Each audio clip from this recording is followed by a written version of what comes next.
ሰላም ሰላም ውድ ጓደኞቼ እንዴት አመሻችሁ? ደህና ናችሁ? ሁሉ ሰላም ሁሉ መልካም ነው። እኔ ጋር ሁሉ አሪፍ ነው። ፍትህ ለቀነኒ እያላችሁ ለፉ ውድ ጓደኞቼ፣ እንዲሁም የምትወዱኝ የማትወዱኝም እንዲሁም እና ፍትህ ለእህታችን በሉ። ፍትህ ማግኘት አለባት። እውነት አሞናል፣ የቀነኒ አሞናል። ፍትህ ለምንድን ነው ፍትህ የማይገኝ ለእህታችን? እውነት አሞናል። ጎበዝ ታመናል። እኛ ስለሷ ጭንቅላታችን ታሟል። አሁን አወጡ ይፋ አረጉ አላረጉ እያልን አስሬ ብለን ፈጠን እንትን ላይ ሚዲያ ላይ ፍትህ ለእህታችን ማግኘት አለባት። ፍትህ ለቀነኒ።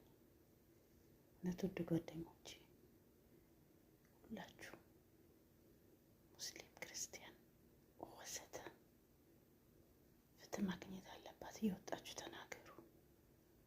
እስከ ዛሬ ድረስ ለምን ደመገል ሆኖ ሊቀር ነው? ደግሞ እውነት አሞናል። በእሷ ተመናል። በጣም ጭንቅላታችን ኮንፊዝ አድርገውናል። ለምንድን ነው ይፋ የማያወጡት? እናትና አባቷ ፍትህ ማግኘት አለባቸው። እውነት አሞናል። የመንግስት አካላት ግን ለምን ሌሊቱን እኮ ነው እንደዚህ ቀስ ብዬ